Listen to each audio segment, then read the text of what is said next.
তোমার কলিজার বন্ধুরা কেমন আছো তোমরা? তোমাদের মাঝে আজকে নতুন আরেকটি ঘটনা নিয়ে আসলাম। ঘটনা তোমাদের হাতের কাজ করতে ইচ্ছা হবে, তাড়াতাড়ি কানে হেডফোন নিয়ে বসে যাও আমার গল্পটি শোনার জন্য, কারণ রাতের কাজ করবে কিন্তু তোমরা 100% শিওর। আর আমার গিটার মাঝখানে আমি আমার ইমো নাম্বার দিয়ে ইমো নাম্বার কানেক্ট করে আমার সাথে যোগাযোগ করতে পারবে, তার জন্য কিন্তু পুরো ভিডিওটি দেখতে হবে। তুমি তো অনেক ক্লান্ত, আজ আমি তোমার মাথায় তেল মালিশ করে দেই, চাচি বল নরম গলায়। তার হাত যখন আমার চুলে আলতো করে ঘুরছিল আমার গায়ে এক অন্যরকম অনুভূতি হচ্ছিল। কিছুক্ষণ পর তার হাত আমার পিঠের দিকে নামল। পূজা চাচি সবসময় নিজের কাজে ব্যস্ত থাকত, তাই আমার জন্য এমন কিছু করার সুযোগ খুব একটা পেত না, কিন্তু সেদিন রাতে চাচি নিজের হাতে আমার মাথায় তেল মালিশ করছিল। মালিশ করতে করতে কখন যে ঘুমিয়ে পড়লাম টের পাইনি। সকালে ঘুম ভেঙে দেখি আমার শার্ট নেই আর সে আমার পায়ের কাছে শুয়ে ঘুমিয়ে আছে। ওকে এভাবে দেখে মনটা ভরে গেল। তারপর যখন চাচি ঘুম থেকে উঠল, যখন আমার বাবা মা বিদেশে চলে গেলেন, তখন আমার জীবনে একটি নতুন অধ্যায় শুরু হলো। মা বাবা আমার যত্ন নেওয়ার জন্য আমার চাচিকে আমাদের বাড়িতে থাকতে বললেন। চাচি, যার নাম পূজা, বয়সে প্রায় 40 এর কাছাকাছি ছিলেন। বয়স হলেও তার ব্যক্তিত্ব ও রুচিশীলতা ছিল মনোমুগ্ধকর। তার চালচলন, হাসি আর কথার ধরন সবকিছুই একেবারে আকর্ষণীয় ছিল। আমি তার দিকে মুগ্ধ হয়ে তাকিয়ে থাকতাম। সত্যি বলতে চাচি ছিলেন সত্যিই আকর্ষণীয়। তার মুখে সবসময় এক ধরনের অদ্ভুত হাসি লেগেই থাকত, আর চাচি যে আমার যত্ন নিতেন তা এক কথায় ছিল ভীষণ আলাদা। আমার প্রতি তার এমন একটি ভাবনা ছিল যেন আমি এখনও সেই ছোট্ট শিশু যে প্রতিটি প্রয়োজনের জন্য অন্যের উপর নির্ভরশীল। তিনি আমার খাবার দাবার থেকে পোশাক পরিচ্ছদ সবকিছুতেই নজর রাখতেন, যেন আমার প্রতিটি ছোট বড় দায়িত্ব তারই উপর। অনেক সময় তার এই অতিরিক্ত যত্ন আমার মনে প্রশ্ন জাগাত, কিন্তু সত্যি বলতে এর মধ্যে এক ধরনের স্বস্তি খুঁজে পেতাম। সকালে তিনি যখন আমাকে গোসল করার কথা বলতেন, তার কণ্ঠে এক আলাদা ভাব থাকত। বারবার তিনি নিজেই আমাকে গোসল করাতে চাইতেন, যেন বুঝতেই চাইতেন না যে আমি এখন বড় হয়েছি। বন্ধুরা, আজকের গল্পটা অনেক বেশি স্পেশাল, তাই কেউ মিস করো না।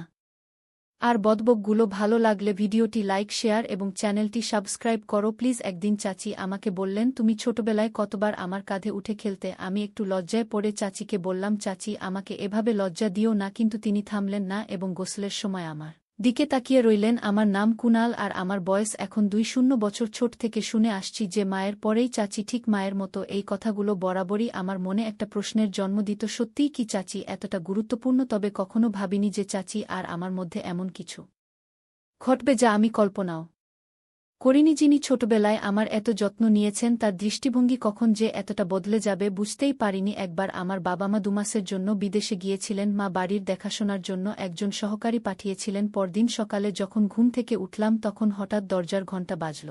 যেহেতু মা বাবা বিদেশে ছিলেন, তাই ভাবলাম হয়তো কেউ এসেছেন। দরজা খুলতেই সামনে দাঁড়িয়েছিলেন এক লম্বা, সুন্দরী এবং আত্মবিশ্বাসী মহিলা। তার চোখে ছিল এক ধরনের ঝলক আর তার মুখে ছিল মৃদু হাসি। তিনি হাসতে হাসতে বললেন, এই বাড়িতে একজন কাজের মহিলার দরকার ছিল, তাই না? আমি তাকে মনোযোগ দিয়ে দেখলাম এবং বললাম, হ্যাঁ, সম্ভবত আমার মা আপনাকে ডেকেছেন। তারপর তাকে বাড়ির ভেতরে নিয়ে এলাম। যখন তিনি ঘরে ঢুকলেন, আমি তাকে রান্নাঘর দেখালাম। তবে তিনি এমনই অভিজ্ঞ ছিলেন যে রান্নাঘরে কি কোথায় আছে তা সঙ্গে সঙ্গেই বুঝে গেলেন, যেন আগে থেকেই এখানকার সবকিছু তার জানা। আমি ভাবলাম এটা খুবই ভালো হলো, মা নিশ্চিন্ত থাকতে পারবেন। তখনই মাকে ফোন করে জানালাম যে কাজের মহিলা এসে গেছে। মা এটা শুনে অনেকটাই নিশ্চিন্ত হলেন। আমিও বুঝলাম এখন আর একা থাকার অনুভূতিটা থাকবে না। সারাদিনের কাজের পর সন্ধ্যায় কাজের মহিলার ছুটি দেওয়ার সময় হঠাৎ করেই তিনি আমাকে বললেন, কুনাল, সকাল থেকে তোমার সাথে আছি, কিন্তু তুমি এখনও আমাকে চিনতে পারলে? তার কথা শুনে আমি অবাক হয়ে গেলাম। আমি বললাম, আমি জানি আপনি বাড়ির কাজে সহায়তা করতে এসেছেন, তবে আর কি পরিচয় আছে আপনার? তিনি হাসতে হাসতে বললেন, আমি এ বাড়িতে কাজের মহিলা হিসেবে এসেছি বটে, কিন্তু আগে আমাকে তুমি পূজা চাচি বলে ডাকতে। আমার নাম পূজা, তোমার ছোটবেলা থেকেই আমি তোমার দেখাশোনা করেছি। আমি বিস্মিত হয়ে বললাম, আমার জানা ছিল না যে পূজা চাচি আমার জন্য এসেছেন। মানুষ যখন বড় হয় তখন শৈশবের অনেক কিছু ভুলে যায়। আমারও তাই হয়েছে। পূজা চাচি এই কথা বলতেই তিনি আমার হাত নিজের হাতে নিলেন, আর তার স্পর্শে মায়ের মতোই এক ধরনের স্নেহ অনুভব করলাম। আমার মনে অদ্ভুত এক আনন্দের ঢেউ বয়ে গেল। আমি তাকে বললাম, এত বছর পর আপনাকে দেখে সত্যিই আমি খুব খুশি হয়েছি। সন্ধ্যা প্রায় 6টা বাজে, তাই তাকে বললাম, আজকের কাজ শেষ, এখন আপনি বিশ্রাম নিতে পারেন, কাল সময়মতো চলে আসবেন। তখন তিনি বললেন, কুনাল, আমার নিজের থাকার জন্য কোনো বাড়ি নেই। তুমি যদি আমার বেতনের কিছুটা কমাও তাও সমস্যা নেই, তবে যদি তোমাদের বাড়িতে একটি ঘরে থাকতে পারি তাহলে ভালো হয়। আমি সঙ্গে সঙ্গে মাকে ফোন করে সব জানালাম। মা বললেন, আমাদের বাড়িতে তো একটি ঘর খালি আছে, ওটা তাকে দিয়ে দাও, ও থাকলে তোমার কোনো প্রয়োজন মুহূর্তেই পূরণ করবে, তোমার ছোটখাটো কাজে সাহায্য করবে। মায়ের কথা শুনে আমি তাকে সেই ঘরটি থাকার জন্য দিলাম। তিনি সাথে কোনো পোশাক আনেননি, তাই মায়ের কিছু পুরনো শাড়ি তাকে দিলাম এবং মায়ের ঘরে পোশাক পাল্টানোর কথা বললাম। আমি বাইরে চলে এলাম। প্রায় 1-0 মিনিট পরে আমি মায়ের ঘরে গেলাম, কারণ আমার ফোনের চার্জার দরকার ছিল। তবে ভুলে গিয়েছিলাম যে চাচি তখন ঘরেই ছিলেন। আমি দেখলাম চাচি পোশাক পরিবর্তন করছে। লজ্জায় তাড়াতাড়ি চোখ বন্ধ করে ফেললাম, কিন্তু চাচি যেন এতে কোনো সংকোচ অনুভব করলেন, বরং বললেন, কুনাল এসো, এখানে বসো, আর বলতো তোমার মায়ের এই শাড়ি আমার উপর কেমন লাগছে। তার পোশাক পরিবর্তনের মধ্যেও তিনি আমাকে সামনে বসতে ডাকছিলেন, কিন্তু আমার মনে হলো এটা ঠিক নয়। চাচি দেখতে অত্যন্ত সুন্দর ছিলেন, বয়স প্রায় 4-0 হলেও তার শরীর ও চেহারা বয়সের চেয়ে অনেক কম মনে হতো। কিছুক্ষণ পরে তিনি মায়ের শাড়ি পরে ঘর থেকে বেরিয়ে এলেন, আর পুরনো শাড়িতেও তাকে চমৎকার দেখাচ্ছিল। এভাবে কয়েকদিন কেটে গেল। পূজা চাচি প্রায় 1-0 দিন ধরে আমাদের মাঝে আর কেউ নেই, তুমি যা চাও নিতে পারো, সে কথা বলছিল। তখন হঠাৎ দরজায় খালা এসে হাজির। খালা বললেন, পূজা এসব কি করছো? পূজা বলল, আমি কি কিছু ভুল করছি? আমি চাই ভালোভাবে বাঁচতে, তাই যা প্রয়োজন সেটাই করছি। আপনি কি আপনার ম্যানেজারের সাথে এমন কিছু করেন না এবং তাতে টাকা নেন না? আমি সবই দেখেছি। আমিও চাই এই বাড়িতে নিজের উপার্জনের পথ খুঁজে নিতে, তাই এতে ভুল কি? খালা পূজার কথায় চিৎকার করে বললেন, তুমি একদম বোকা, বড়দের সাথে কিভাবে কথা বলতে হয় সেটুকু জানো না? খালা পূজার মুখ বন্ধ করার জন্য তার দিকে এগিয়ে আসছিলেন, তখন আমি তাকে থামালাম। আমি খালাকে জিজ্ঞাসা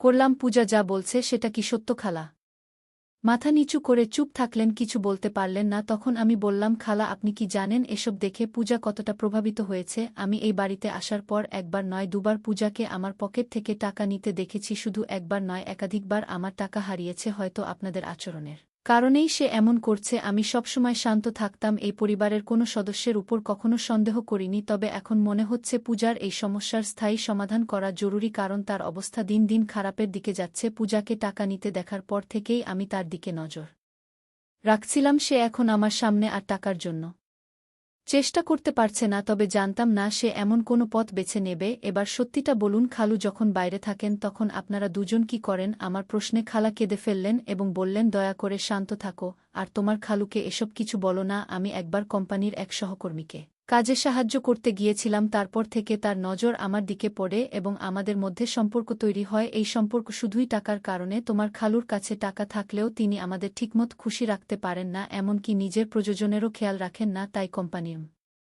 ম্যানেজার থেকে যে অর্থ পায় তা দিয়ে আমি আর পূজার প্রয়োজন মেটাই। তোমার খালুর শহরে আরেকটি বড় বাড়ি আছে, তবে সেটি ভাড়া দিয়ে তিনি কিছু আয় করেন। খালা বললেন, তোমার খালুর সাশ্রয়ী মনোভাবের কারণে আমাদের এমন ছোট্ট একটি ঘরে মানিয়ে নিতে হয়েছে, এতে আমাদের জীবন কঠিন হয়ে উঠেছে। তবে এখন আমার ভুল বুঝতে পেরেছি। তারপর খালা পূজার দিকে তাকিয়ে বললেন, পূজা আমাকে ক্ষমা করো, আমি আজ থেকে চাকরি আর ম্যানেজারের সাথে সম্পর্ক ছেড়ে দেব। পূজা বলল, মা আমি ইচ্ছে করেই এসব করেছি যাতে আপনি এই পথ ছেড়ে দেন। যখন কুনাল দাদাভাই আমাকে টাকার জন্য সন্দেহ করেন তখন তাকে পুরো সত্যটা বলেছিলাম। আপনি নিজের কর্ম নিয়ে ভাবেননি, আর আমার চোখ খুলে দেওয়ার জন্য কুনাল দাদাভাইয়ের প্রতি আমি কৃতজ্ঞ। আজ আপনি যেমন নিজের ভুল বুঝলেন, আমিও আমার ভুল বুঝেছি। পূজা এবং আমি মিলে খালাকে তার ভুলের কথা মনে করিয়ে দিলাম, আমিও তাকে বোঝালাম এবং একটি ছোট্ট পরিকল্পনা সাজানোর পরামর্শ দিলাম। শেষমেশ খালা আমার কথা মেনে নিলেন এবং পূজাকে নিয়ে চিরদিনের জন্য তার নিজের বাড়ি চলে যাওয়ার সিদ্ধান্ত নিলেন। এরই মধ্যে খালু হঠাৎ একটি সিদ্ধান্ত নিলেন, ছোট বাড়িটি ছেড়ে শহরের বড় বাড়িতে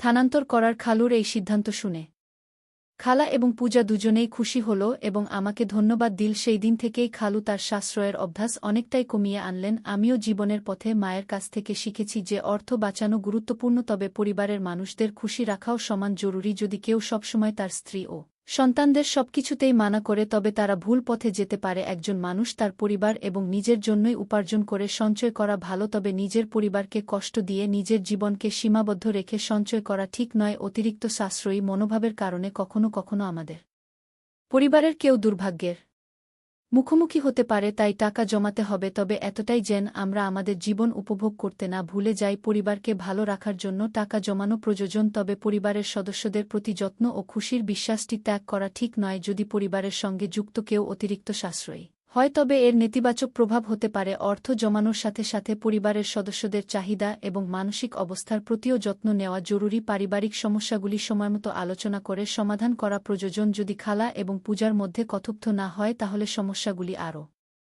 জটিল হয়ে উঠত। এতে অপরের কথা শোনা, ভুল বোঝাবুঝি দূর করা এবং সমস্যা নিয়ে খোলামেলা আলোচনা করা অনেক ক্ষেত্রে সমাধানের পথ খুলে। একজন মানুষ তার পরিবারের জন্যই পরিশ্রম করেন, তাই তাদের সুখ ও সন্তুষ্টি নিশ্চিত করাও তার দায়িত্ব। পরিবারের চাহিদা পূরণে সচেতন না হলে সদস্যদের মাঝে অসন্তোষ জন্মাতে পারে এবং তারা ভুল পথে যেতে পারে। গল্পের শেষে খালা ও খালু তাদের ভুল বুঝতে পেরে পরিবর্তনের সিদ্ধান্ত নেন। আমাদের জীবনেও অনেক সময় ভুল হতে পারে, তবে সেগুলো থেকে শিক্ষা নিয়ে সম্পর্কগুলো আরও মজবুত করে তুলতে হবে। গল্পটি আমাদের শেখায় সমস্যাগ্রস্ত কাউকে সহানুভূতির সাথে বোঝানো এবং সঠিক পথে নিয়ে আসা একজন ভালো মানুষের বৈশিষ্ট্য। বন্ধুরা, যদি এই গল্পটি ভালো লেগে থাকে তাহলে দয়া করে ভিডিওটি লাইক করুন এবং আমাদের চ্যানেলটি সাবস্ক্রাইব করুন। পাশে থাকা বেল আইকনটি প্রেস করুন যাতে করে আমরা যখনই নতুন ভিডিও আপলোড করি তার নোটিফিকেশন সবার আগে আপনার কাছে পৌঁছে যায়। ধন্যবাদ। দেখা হবে আমাদের পরবর্তী ভিডিওতে।